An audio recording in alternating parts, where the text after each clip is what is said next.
Hey everyone, it's Riley. Welcome back to my channel for another custom bullet journal flip through. So if you guys don't already know, I sell custom bullet journals over on Etsy, so all of my customers get to 100% personalize what their journal is like. So if you want to check out my Etsy shop or my Instagram, you can find the links to both of those in the description. So today's journal is quite different than anything that I've posted, and I seriously debated whether or not I should even post it on YouTube, but in the end I decided to for one main reason. The big reason that I did want to post it is because it's a different size journal than I normally use. So normally I use like A5 or A5-ish. The Artist Loft ones are slightly larger than A5, but this journal is actually B5, and so my customer specifically asked for this one. So we ordered it in from Archer and Olive to me so that I could work on it for her. And I've never done this before, but I've always kind of wanted to because I've secretly been like wanting to use a B5 journal for myself or some kind of bigger journal because I feel like I'm always running out of space. So I was so excited to get to try that out for this custom journal. So that's the main reason that I wanted to share this, is just because it's a totally different size journal than I've ever used. Now, the reason that I wasn't going to share this on YouTube is because I didn't actually do a lot of work in this journal.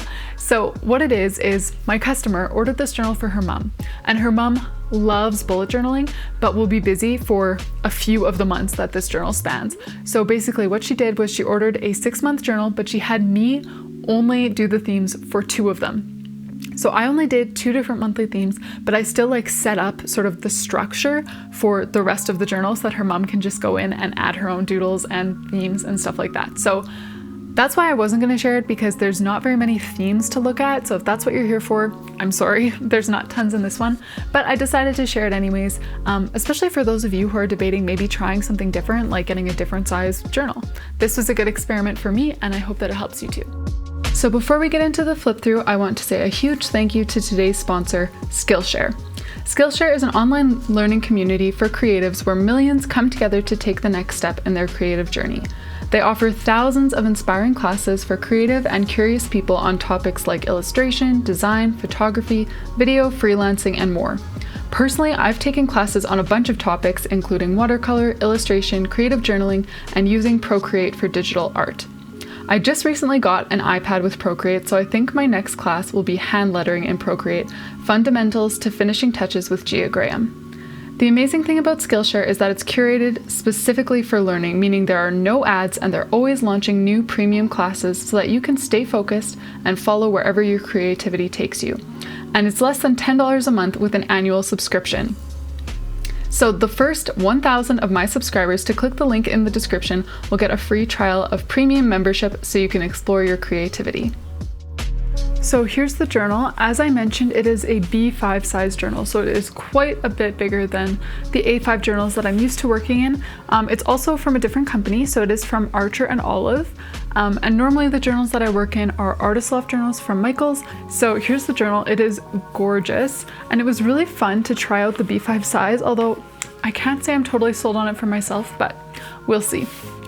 So here are the yearly spreads, and she didn't give me any requests for the yearly theme, so I decided to go with this really like earthy theme, and I'm really happy with how it turned out. All of these colors are Tombows, and this right here is a new gel pen that I've been working with lately from Mr. Pen. So she has her title page here for 2021 and then a future log. So since this is just a 6-month journal, I just put a small future log right here, and then she's got her weekly gratitude log.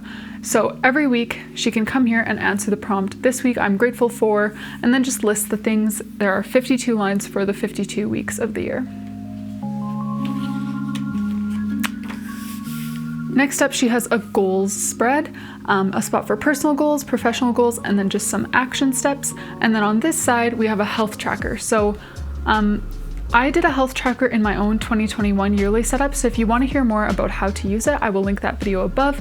But basically, she can just use different colors for different symptoms or different medication, and then color them in for all of the days that she uses this journal. So we've got June all the way through November. And the last yearly spread was just a reading page, so I decided to give her a bookshelf just for books that she wants to read, so she can write those down, and then as she completes books, she can fill out this reading log over here. So those are all the yearly pages, and I left one blank before getting into June. So for June, she requested a cherry blossom theme. So I decided to combine it with something that I've been using a lot in journals lately, and that is a little postage stamp. I used a postage stamp in my own April setup as well, so I'll link that video above if you like this postage stamp look. Then we've got the monthly calendar, and then a tracker, so habits, mood, and then how much water she drinks is down here. And then we have a little monthly check-in. So this month I'm thankful for, enjoying, and learning. Then we get into the weeklies. So this is the first style of weekly layout that she wanted, with all of the days over here, and then a box for tasks and a box for personal down at the bottom here.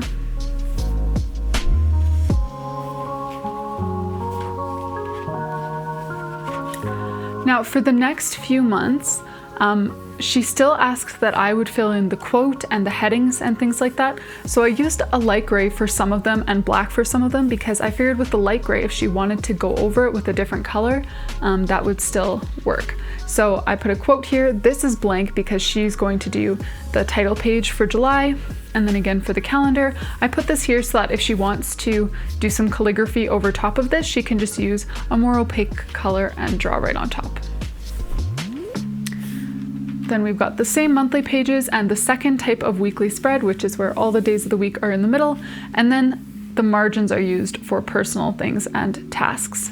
So again, she'll add the little doodles that she wants to in the corners and any other splash of color that she wants.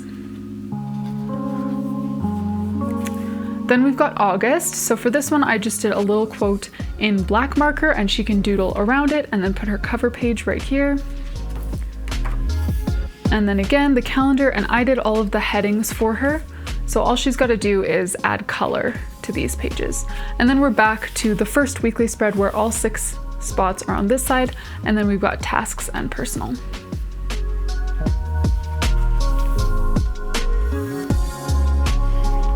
So September is the other month that I got to do because it's her birthday month.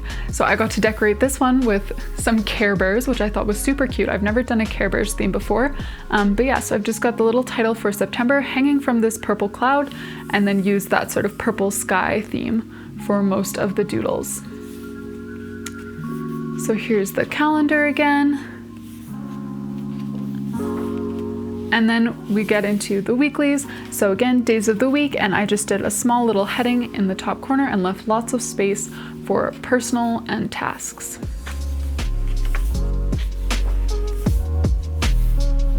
So that's all that I drew for her. The other months are exactly like the previous ones. They've got a quote, a blank title page, and then just the headings filled in, but everything else left empty for her.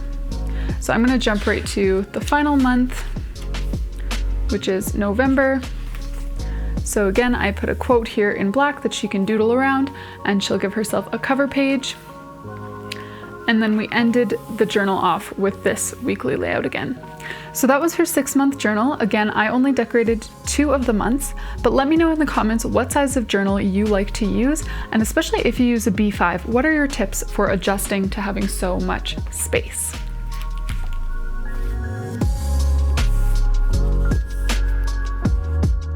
Thanks for joining me, everyone. I hope that you enjoyed this short custom bullet journal flip through. If you did, don't forget to like and subscribe, and I will see you guys in the next one.